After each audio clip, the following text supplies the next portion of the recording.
For a while now, many people have been terrified by the existence of ghosts, spirits, and the paranormal world. But beyond the existence of ghosts and paranormal activities, there's something far scarier, and that's no other than demonic possessions. Do you believe in exorcism? Have you experienced anything close to a demonic possession? You're about to hear 3 true life stories from people who have witnessed an exorcism. 7 years ago, I worked at a church and was very close to the presiding pastor. I was almost like his personal assistant. We went everywhere together, attended meetings together, and I assisted him a lot. Let's just say that my primary assignment was to help the pastor.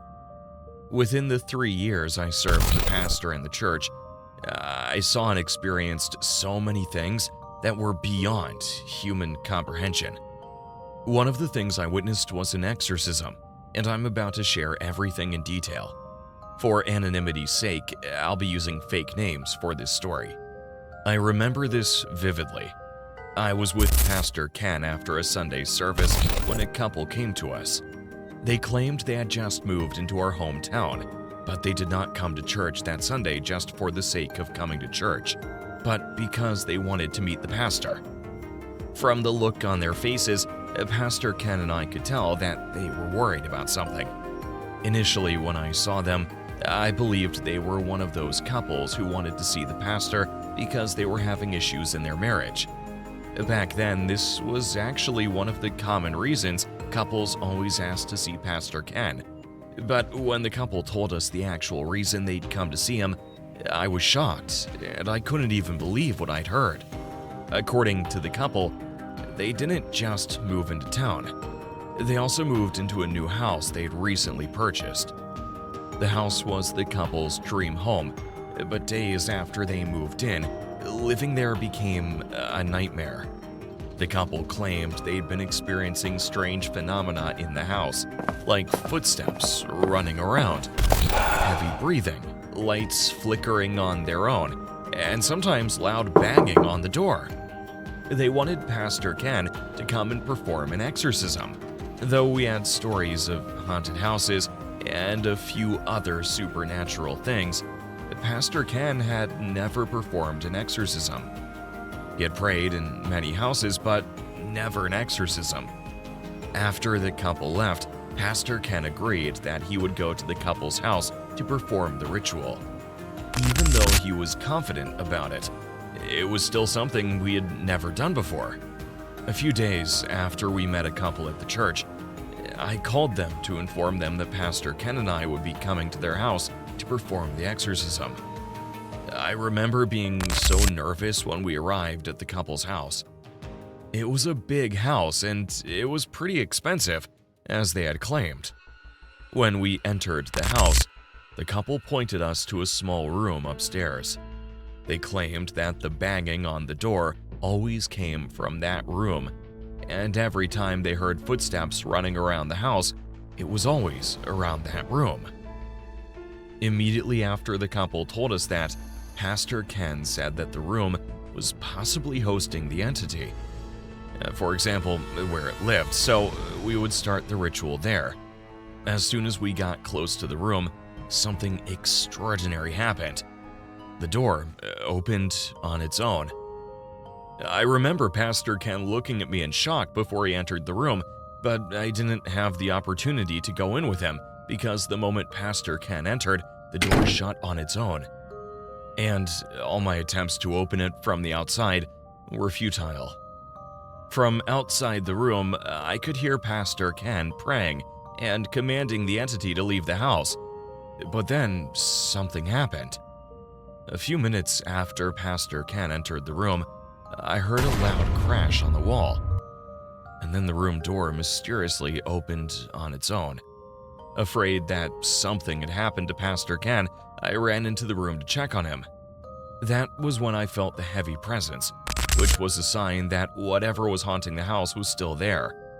As for Pastor Ken, the angry entity threw him across the wall, and the glass recipient he held, which contained the holy water, had shattered into 1,000 pieces. I ended up helping Pastor Ken out of the room, and that was the last time we ever tried to perform an exorcism for anyone.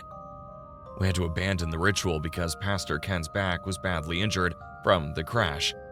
As for the couple, they tried to stay in the house for a while, but the entity had gotten angrier after Pastor Ken and I visited, so the couple were forced to move out and sell the house.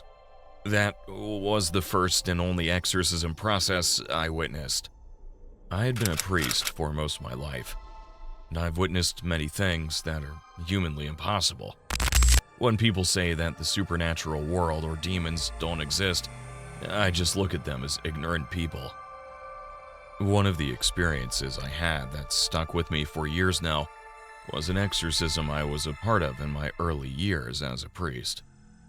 15 years ago, I was freshly out of the seminary. I was assigned to a parish where there were older priests. As someone who was still learning, I got close to one of the oldest priests there, and we became good friends.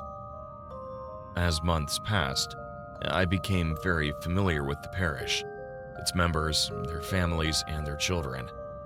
Everyone was like a family, and we loved one another. About a week before that year's Christmas, while we were all preparing to celebrate the season, something very mysterious happened. A boy named John got possessed by a demon. I know this might sound weird and unbelievable, but trust me, everything you're about to hear was something I witnessed with my own eyes. That night, one of the older priests and I were in the church when John's parents came crying to us while carrying John. They said that John loved to play at the cemetery all the time. 2 days before he became sick, he returned from the cemetery with a medallion. He told his mother where he'd found it, then asked if he could keep it, and his mother said yes. That same night after John found the medallion, for the very first time John had nightmares, and when he told his parents about it, he told them that after he woke up, he saw a dark creature in his room, which had its arms stretched and was pointing at him. The first night John had a nightmare, his parents dismissed everything he said, told him to go back to sleep, but the second night it was far worse. John had another nightmare, and he screamed from his sleep, but before his parents rushed to his room, he had passed out, and his temperature was very high. That was when his parents brought him to us, and thankfully, they brought the medallion along. After one of the priests had a look at the medallion, he said that John had mistakenly summoned a demon when he took the medallion from the cemetery, and only an exorcism could get rid of it. In my years at the seminary, I'd heard a couple of rumors about demonic possessions and exorcism, but I'd never witnessed one until that night. Meanwhile, because of the demon's presence in John's body, John, who was a 9-year-old boy, began to look older than his age. It looked like his skin was aging faster. When the older priests saw the rapid effects of the possession on John's body, they were forced to do something quick. They knew that if they waited to get approval from the bishop or followed the usual process, John would not make it. So, without further delay, we took John to the back room of the church, prepared ourselves, and started prayers. As soon as we started the prayers, John, who had not moved a muscle when his parents brought him in, began to convulse and twist his body on the floor. It was such a scary sight. Because of his sudden strength, it took 4 men to hold him down. Not only that, but while we prayed, John's voice suddenly changed. He no longer sounded like a human. If I'm not mistaken, it was almost like the sound of a growling animal. His eyes also grew wider, and his pupils turned red. Believe me, guys, this was nothing close to what we see in horror movies. At first, when we entered the room, I thought the exorcism would be a quick one since he was still a young boy. But that day, I learned the time frame of an exorcism had nothing to do with the age of the host body. That night, we prayed and performed the ritual for several hours before the demon left John's body. Finally, in the end, the demon came out of the boy's body in the form of dark, toxic smoke. I literally saw the smoke come out of his whole body, and shortly after that, John regained consciousness. After that experience, John never went playing at the cemetery again. I've been a part of 2 more exorcisms since then, but John's experience was the scariest one I witnessed. 11 years ago, I was a part of priests who performed an exorcism on a 6-year-old girl named Mary. Though 11 years have passed now, I still think about Mary every day. Keep telling myself, maybe we could have done something different. Aside from Mary's family, the other priests, and a couple of people who knew about Mary's exorcism, I never told anyone else her story. I've been carrying the burden for far too long, and a part of me is convinced that if I should share my story and explain how it all happened, maybe the weight I feel will be lifted. As I mentioned earlier, this happened 11 years ago, and at that time, I'd been a priest for many years. Like every other child in the church, I knew Mary, and the other priests knew her too. Mary was a sweet little girl with an angelic smile.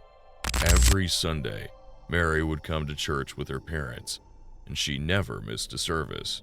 Mary also participated in all the children's activities and would always say hello with a broad smile whenever she saw me.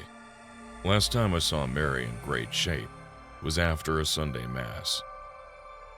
3 days later, her parents called the church to tell us something terrible and inhuman had happened to her. Mary's parents explained that Mary had found a Ouija board in their attic. She decided to play with it without an adult's supervision. Unfortunately, while playing with the board, Mary summoned a demon who took over her body. Before her parents called the church, her mom had found her on the floor with white foam all over her mouth. She was constantly grinding her teeth and aggressively growling at the same time. Mary's mother claimed that immediately after she saw Mary lying next to the Ouija board in that state, she knew she had to call the church. Shortly after Mary's mother called, I and 2 other priests arrived at Mary's house. What we saw was far worse than what we'd imagined. Based on what Mary's mother described, we suspected that Mary's case would need an exorcism, so we carried everything we needed to perform one. The moment we saw Mary, we knew that the exorcism could not wait, so we started it immediately. As soon as we started the reading and the prayers, Mary began to transform, and the demon began to manifest. Every time I remember this, it breaks my heart what Mary had to suffer. Her facial looks changed, her bones began to crack, and her body began to twist.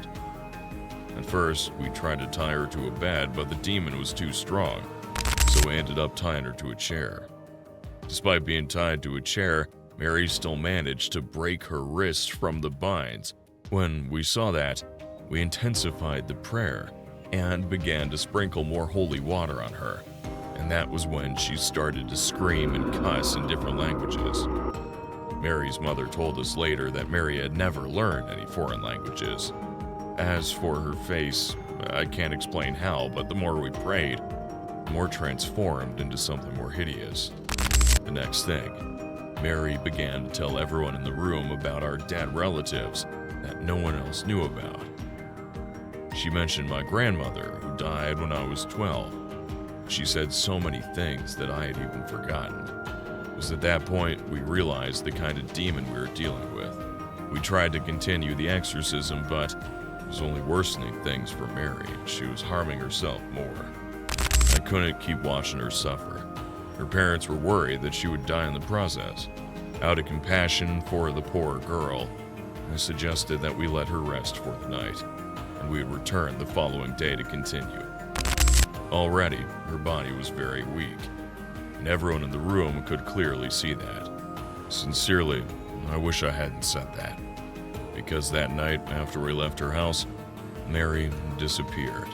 We organized a search party for her, searched everywhere, including neighboring towns, but we never found her. Words cannot describe what her parents and the church went through that season. Until today, I still blame myself for Mary's disappearance.